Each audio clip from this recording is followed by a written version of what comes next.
আমন্ত্রণ news 24 sports লাইটে আপনাদের সাথে আছি আমি শাহরিয়ার বাবু। চলুন দর্শক জেনে নেই আজকের খবরের বিস্তারিত রিপোর্টে। বাংলাদেশের ক্রিকেটে সাকিব আল হাসান বরাবরই আলোচনার কেন্দ্রবিন্দু।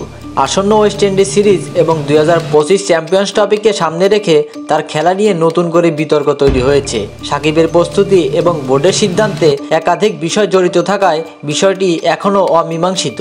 সাকিব আল হাসান নিজেই জানিয়েছেন তিনি ওয়েস্ট ইন্ডিজের বিপক্ষে ওয়ানডে সিরিজ খেলার জন্য প্রস্তুতি নিচ্ছেন, তবে তার ফিটনেস এবং মানসিক প্রস্তুতি নিয়ে আলোচনা রয়েছে। সাকিবের খেলা নিশ্চিত করতে হলে বাংলাদেশ ক্রিকেট বোর্ড, ক্রীড়া মন্ত্রণালয় এবং সাকিবের নিজস্ব প্রস্তুতির মধ্যে সমন্বয় প্রয়োজন। গত কয়েকটি সিরিজে সাকিবের অনুপস্থিতি নিয়ে বিতর্ক ছিল। মিরপুরে দক্ষিণ আফ্রিকার বিপক্ষে টেস্ট এবং আফগানিস্তানের বিপক্ষে ওয়ানডে সিরিজে তিনি সময় চেয়েছিলেন, যদিও সাকিব তখন খেলতে পারেননি। তবে এবার ওয়েস্ট ইন্ডিজ সিরিজে তার খেলার সম্ভাবনা 90% বেশি বলে ধারণা করা হচ্ছে। তবে এবার বাংলাদেশের ক্রিকেট তারকা সাকিব আল হাসানকে নিয়ে আইপিএলের দল চেন্নাই সুপার কিংস নতুন করে আলোচনা সৃষ্টি করেছে। আসন্ন আইপিএল নিলামের আগে সাকিবের দল পাওয়ার সম্ভাবনা নিয়ে ইতিমধ্যেই আলোচনা চলছিল। এবার সিএসকের একটি রহস্যময় পোস্ট সেই জল্পনাকে আরও জোরালো করেছে।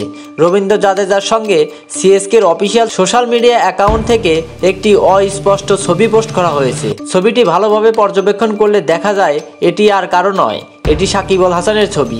যদিও দলটি সরাসরি কিছু বলেননি, তবে এই পোস্টের মাধ্যমে সাকিবকে নিয়ে একটি স্পষ্ট বার্তা দিয়েছে বলেই মনে করছেন ক্রিকেট প্রেমীরা। সাকিব আল হাসান এর আগে আইপিএলে কলকাতা নাইট রাইডার্স এবং সানরাইজার্স হায়দ্রাবাদের হয়ে খেলেছেন। ব্যাট ও বল হাতে তার অলরাউন্ড দক্ষতা আইপিএলের মঞ্চে বেশ কয়েকবার আলোচনার কেন্দ্রবিন্দুতে ছিল।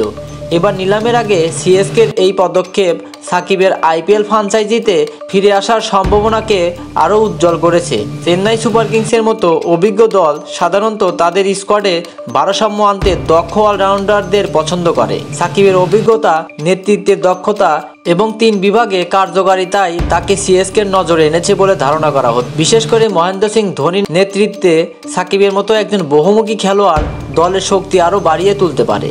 সাকিবের প্রতি সিএসকের এই আগ্রহ তাদের সমর্থকদের মধ্যে উত্তেজনা সৃষ্টি করেছে। নিলামের দিন সাকিবকে সিএসকে দলে ভেড়ায় কিনা তা দেখার জন্য মুখিয়ে থাকবে বাংলাদেশ সহ বিশ্বজুড়ে তার ভক্তরা।